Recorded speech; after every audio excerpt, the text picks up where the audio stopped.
Check कोई नया payment का मेथड नहीं है जो रिसेंटली आया हो। इनफैक्ट ये इंडिया में 1770 में आया था एंड अब विद टाइम इवन चेक का यूज भी कम होता जा रहा है due to alternative methods of payment, but still cheque is very much relevant today. मान लो मेरा HDFC में अकाउंट है एंड मैंने चेक इशू किया है, तो मैं हूँ ड्रॉअर बिकॉज मैं इशू कर रहा हूँ एंड बैंक बन गया ड्रॉई। एंड लेट्स से ये पेमेंट तुम्हें होनी है तो तुम बन गए पेई। और यहीं अगर ये सेल्फ का चेक होता तो ड्रॉअर तो मैं हूँ ही और पेई भी बन जाता। सबसे पहले चेक को 2 ब्रॉड कैटेगरीज में बांटा जाता है। First is open cheque and second is cross cheque. पहले ये देखते हैं कि ये ओपन चेक क्या होता है। ये एक नॉर्मल चेक है, इसमें मैंने अभी तक कुछ मॉडिफिकेशन नहीं करी है। इसे बेरर इंस्ट्रूमेंट बोला जाता है, यानी जो भी इस चेक को प्रेजेंट करेगा बैंक में उसे कैश काउंटर पे कैश मिल जाएगा। नाम किसी का भी हो उससे फर्क नहीं पड़ता।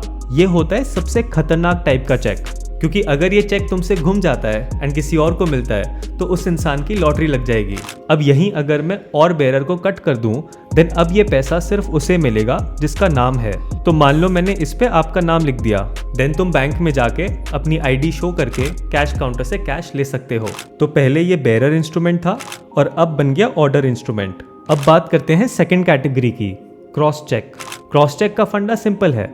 जैसे ही मैं यहाँ कॉर्नर में 2 पैरेलल लाइंस ड्रॉ करता हूँ इट मीन्स कि अब ये पैसा ओवर द काउंटर नहीं मिलेगा। तो इसका मतलब ये हुआ कि ये पैसा तुम्हें बैंक के कैश काउंटर पे नहीं मिलेगा, ये तुम्हारे बैंक अकाउंट में ही जाएगा। अब जैसे मैंने ये चेक तुम्हें दे दिया तो तुम इसे आगे इंडोर्स भी कर सकते हो, ट्रांसफर कर सकते हो। तुम्हारा अकाउंट किसी भी बैंक में हो तुम्हारे अकाउंट में पैसे आ जाएंगे। ये है जनरल क्रॉसिंग। अब यहीं अगर मैंने HDFC बैंक लिख दिया तो अब ये पैसा सिर्फ HDFC बैंक अकाउंट में ही जाएगा। तो तुमने मुझे बोला कि सर मेरा HDFC में बैंक अकाउंट है, तो मैंने कहा ठीक है, तो मैंने चेक के ऊपर HDFC बैंक अकाउंट लिख दिया। बट वहीं अगर तुम्हारा HDFC में अकाउंट नहीं हुआ, लेट अस से वो एक्सिस बैंक में है, देन इन दैट केस तुम्हारे लिए चेक बेकार हो जाएगा। तो या तो तुम्हें HDFC में अकाउंट खुलवाना पड़ेगा या फिर किसी और को इंडोर्स करो जिसका अकाउंट HDFC में हो। पैसा मिलेगा तो सिर्फ HDFC के अकाउंट में ही। ये होती है special crossing.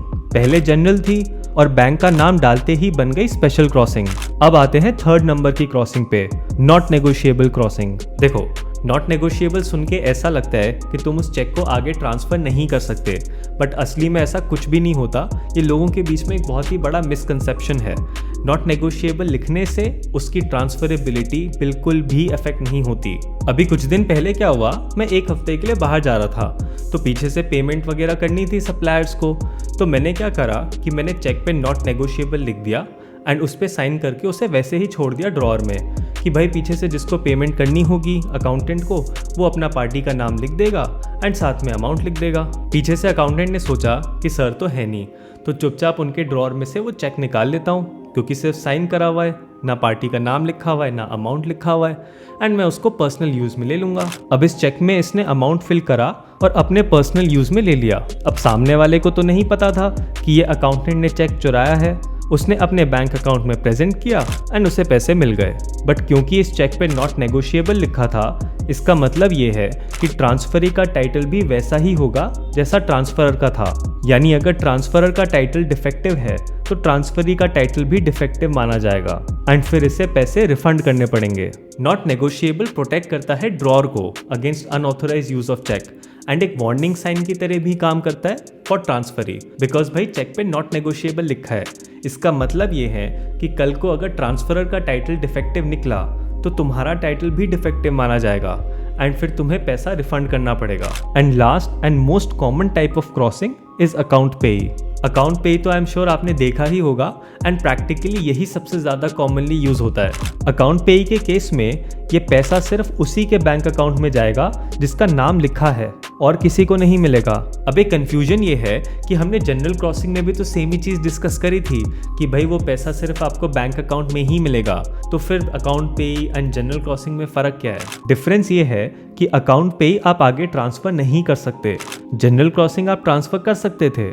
But in case of account पेई ये पैसा सिर्फ उसी के बैंक अकाउंट में जाएगा जिसका नाम लिखा हुआ है। तभी इसे रिस्ट्रिक्टिव एंडोर्समेंट भी बोला जाता है, बिकॉज अब वो रिस्ट्रिक्ट हो गया ना, अब वो चेक को आगे ट्रांसफर नहीं कर सकता। सो आई होप तुम्हें cheque and types of cheque अच्छे से समझ आया हो। मैं मिलता हूँ आपको नेक्स्ट वीडियो में एक नए टॉपिक के साथ। You take care, have a nice day.